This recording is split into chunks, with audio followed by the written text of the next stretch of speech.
Anti-Afros Bengalis. I want to know, do any of you know who this person is on the screen? I'm quite sure some of you might recognize him. Others may not. This is the judge, Belvin Perry, who presided over the Casey Anthony trial. And I have to make sure you know, he came to mind because I remember one comment he made during that trial.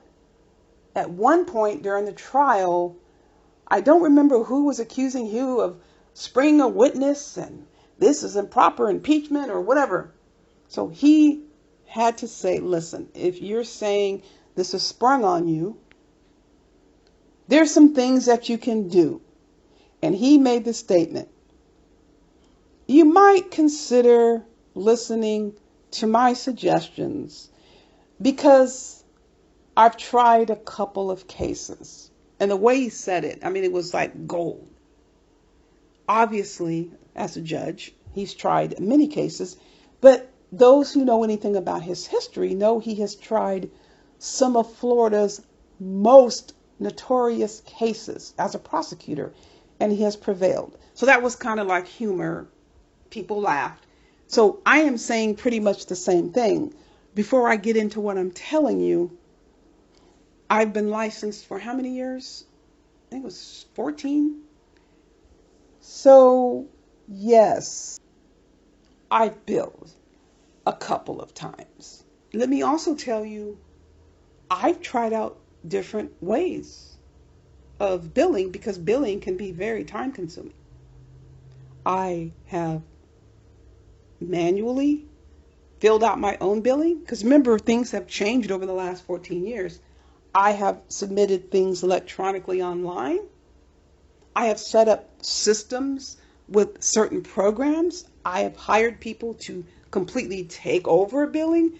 There isn't one way to do billing. It just depends on your style, your preference. Bottom line is this. This is not going to happen due to any clerical error. Now I want to talk about the implications for a situation such as this. So you have a person who didn't fight, but they're on YouTube fighting up and down and screaming and hollering and jumping around and acting the fool on black folk, but they let the white folks slide that have, caused this license disciplinary action. They get to slide. They have done him so wrong, but they're sliding. He's coming here to YouTube, taking it out on black folks. That's what he's doing. This has a very negative impact. Please look at the screen. I just pulled out any insurance renewal, liability insurance. All mental health professionals must carry liability insurance. You renew every year, or you can have every 2 years, however your policy is set up. And there are questions that they ask you. You fill out your name, they confirm your name. Well, usually it's pre-filled out because you're just simply renewing. They want to know if you had any change in the range of client numbers that you are serving. Have you changed your address? Are you going to be adding any additional policy coverage on your insurance? Are you covering like your landlord or the building or anything like that? So they go through all these questions. And before you certify and send the application for renewal in, there's a whole set of questions. And number 7 is what I'm going to read to you. Have any complaints ever been filed against you? Or have there ever been any formal or informal investigations or inquiries opened with a peer review committee or an ethics committee of a professional association, hospital, healthcare facility, licensing board, or any other governmental or private entity? This is a question that they do ask you when you're renewing your liability insurance. And just so you know, this would not be a yes unless there is a formal process underway, not somebody playing around on a computer telling lies on you. It has to be a process like you see here. So the answer to that question is going to be yes. When the answer to that question is yes, Then they ask for an explanation, as you see on the bottom. After that, the insurance company, they will decide, number one, whether or not they will decide to cover you. It's going to depend on the details of the circumstances. And if they cover you, you had better believe your coverage rate is going to be skyrocket through the roof up to the high heavens. They're going to charge you if they allow you to stay under their coverage. Okay? If they say, no, I think we're going to pass. Okay? Then you go to the next company. Look at number 2. Have you ever been refused coverage for professional liability or malpractice insurance, or has your malpractice insurance or professional liability insurance ever been canceled or declined for renewal or non-renewal? When he's telling you this is no big deal, I'm in the clear, the best or the most favorable response that can be asserted is undetermined at this time. It absolutely cannot state that he's in the clear. Can't decide for this insurance company what they're going to say. So the statement of being in the clear is false. There isn't one way to provide mental health care. I never came on here and said I provide services in one particular way. In fact, I rarely talk about that because that's not the purpose of me being here on YouTube. People that know me, that speak to me off of YouTube, know exactly what I do. I'm not obligated to come on here and explain anything to enemies. But what do you know? The second that this became revealed, now we have this dude coming on here and saying, well, this isn't the only way that you will, earn money in the field. We all knew that already. But this is now when he decides to invoke this and come up with these excuses. It's perfectly clear for him to post all kinds of lies and fake photos and string together all this fabricated bullshit. But once anybody gets on a public website, a government website, and points information out, he has a conniption fit. Now, I am giving you the link so you can go and check this information out yourself.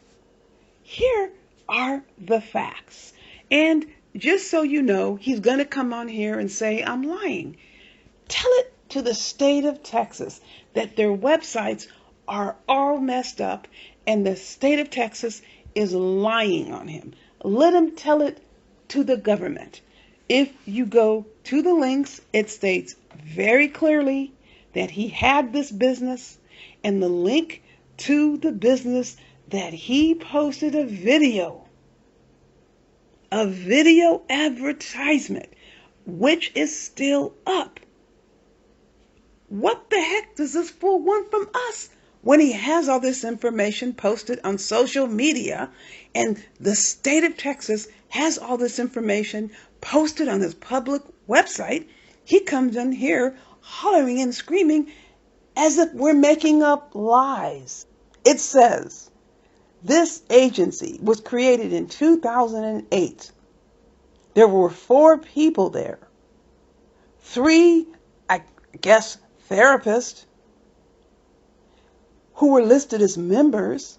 He was listed as a member, and there was a director. He was not the director. It says that entity ceased to exist. But in 2016, another entity was created with the same name. 2008 to 2015, the company was running with 4 people. He was not the director. Then in 2016, he becomes the sole owner. This is a matter of record. And in 2019, it says the status of the company shows a forfeited right to operate. It says it on the website. And he's up here going off on, let me see your transcript. I'm giving you all the links that you need to go to the website and simply copy and paste the name into that little square, and it'll bring up both of these businesses. But he's going to come on here and tell us that we're wrong and we're lying. That is not our problem, people. It is not our problem to deal with. We are using public access information while he is posting lies. That cock and bull he ran across you. I wonder how many people actually bought it. I mean, out of those listening, wherever they are. Can you answer a question for me? Does Umar have a school? Has one child been served? Does Umar owe taxes? So it makes no difference whether or not the state gives him permission to operate, whether it gives this dude permission to operate with a specific name. We're talking about a name. Even if a status is rescinded or ended and there's paperwork with the name on it and you're still getting money, that doesn't stop you from owing taxes. One has nothing to do with the other. The money is still being generated. If revenue is still being brought in, it's not relevant what the name on the paper is. The name on the paper is attached to an individual, so it's going to default to the person whose name is on the paper. They are going to owe those taxes. Umar can make up all of this FDMG paraphernalia he wants. He owes the money. Are they going to dig up Frederick Douglass and Marcus Garvey and beat them over the head with their own bones to get the money out of them? No, they're getting it from Umar Johnson. The same with this dude. There are billing errors. There are clerical errors that aren't fraud. That's very easy to distinguish. Making a mistake on billing is not fraud. Nobody ever said it was fraud. When you get an audit, it depends on the system that you're in. Typically, it could be like 93 to 95% expectation of compliance on paper when they're looking at your documents, and it's just not billing.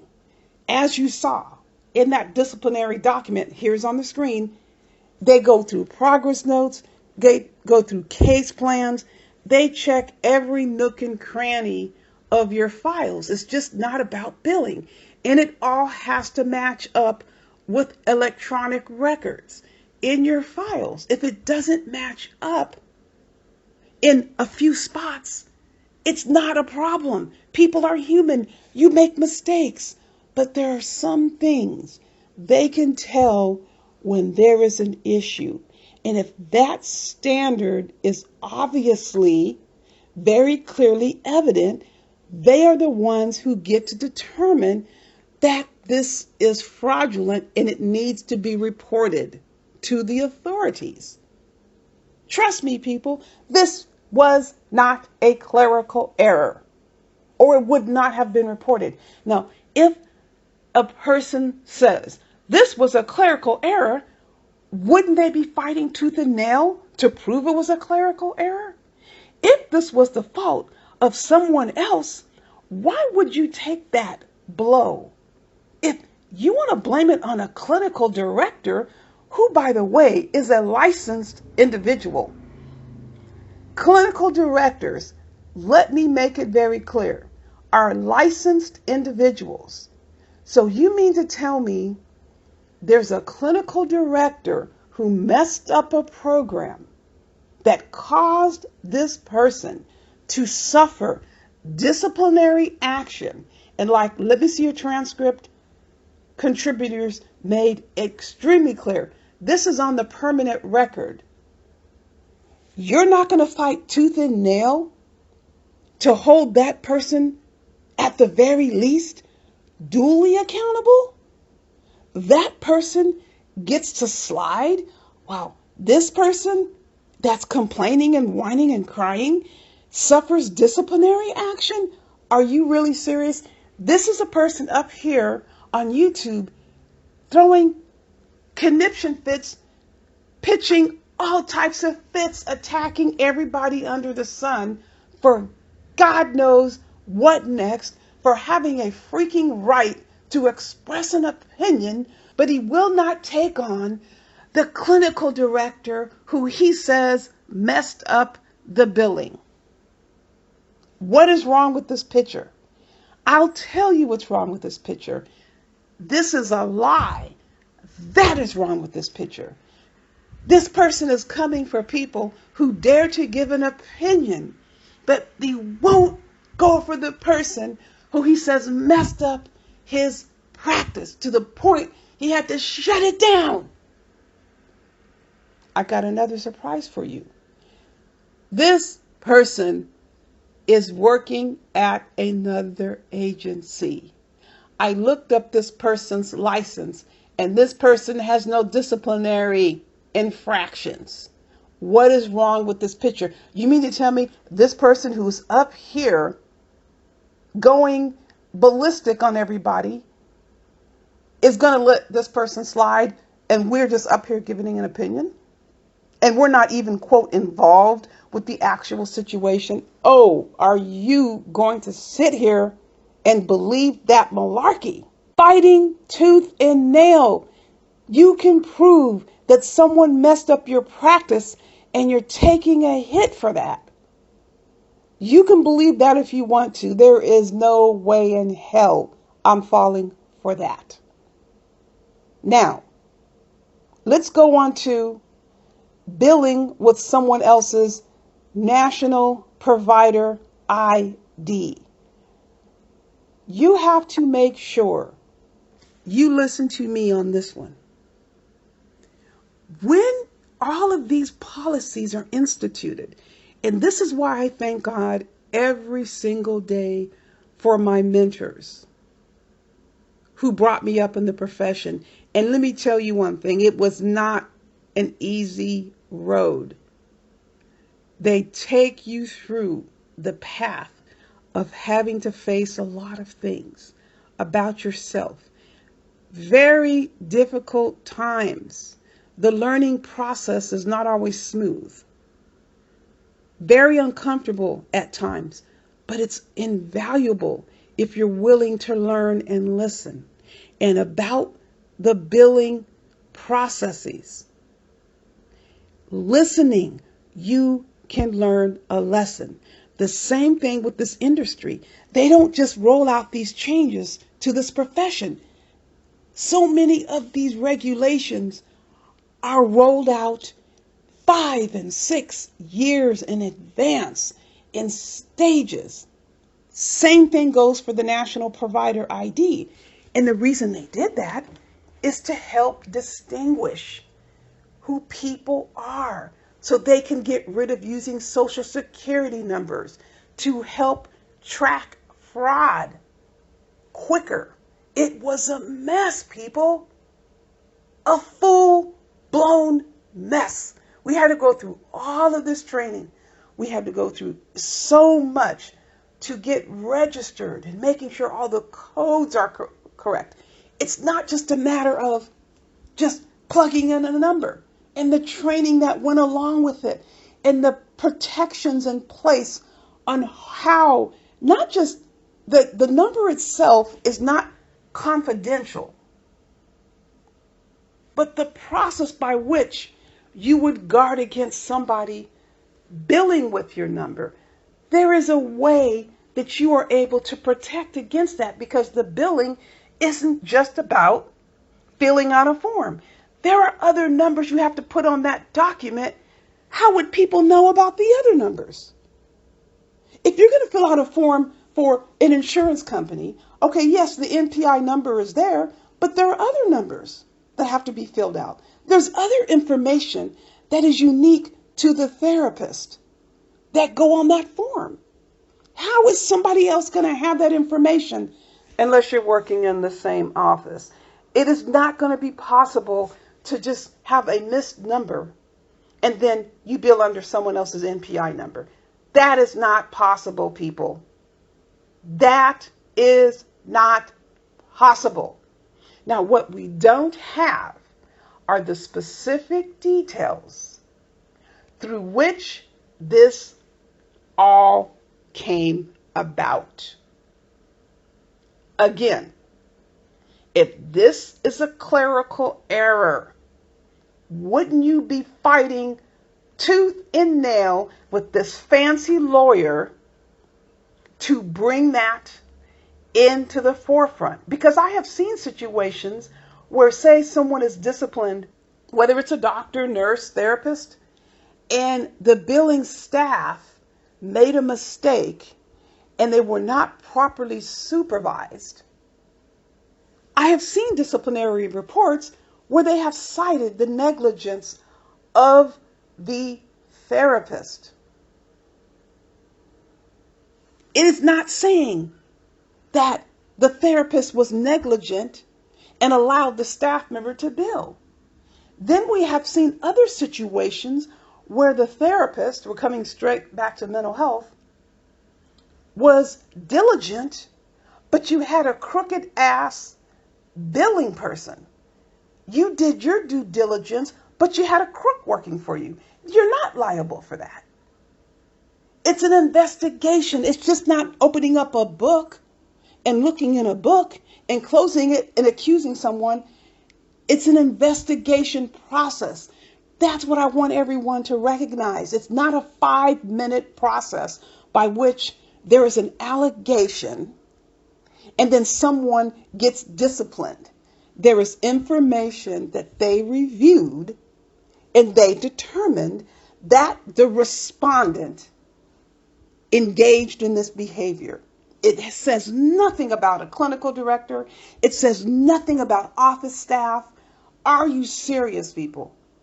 And do you think the way this person is throwing these temper tantrums all over the place, he's going to let excuse me for being disrespectful, but I am being sarcastic, a lowly office assistant drag his license down into a disciplinary status?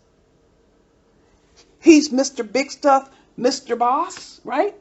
Is going to let a secretary get him disciplinary sanction that is permanently on his record while he's around here swashbuckling, totally out of control? You can't really believe that. Do you believe that? Let me tell you what happens when you make a mistake on billing. You fill out the billing and you put all the codes in, you send it in, and there's different ways to bill. You can bill electronically, you can have a program, you can do it manually. There isn't one way, but however you fill it out and you send it in to whatever insurance company or payer source, and something is incorrect, doesn't match, they send it back to you. And they tell you the reason. This claim is rejected because of XYZ. Now listen very carefully. That is an error. They caught the error. If somebody was able to pull off a process by which they got $8,000 through a billing system, that was manipulation. They fixed something up so it wasn't caught, people. It was not caught. Because if you're just rushing or you just miss a number, that's kicking back. That is going to kick back as an error. So this went on and the claim was paid. You're not getting it, people, if you are not understanding the claim was paid out. If you billed $8,000 and they kicked it back and said you made a mistake, no harm, no foul. Oh, darn it, I had the wrong number. Oh, I was rushing. Really, people, there's no harm, no foul if they kick the claim back and it's not paid because there was a mistake. That money was paid out. Think that's the end of the road? No, it is not the end of the road, because there's another process that is related to Medicaid and Medicare. And guess what? This video is coming up on 30 minutes. 5 minutes short of 30 minutes. And I have some more I have to tell you because of the garbage you are fed, the smelly hot trash that was dumped out in front of you is going to have to be cleaned up. There will be no rest until this third video is posted. You can count on that. You know the drill. Buyer, beware.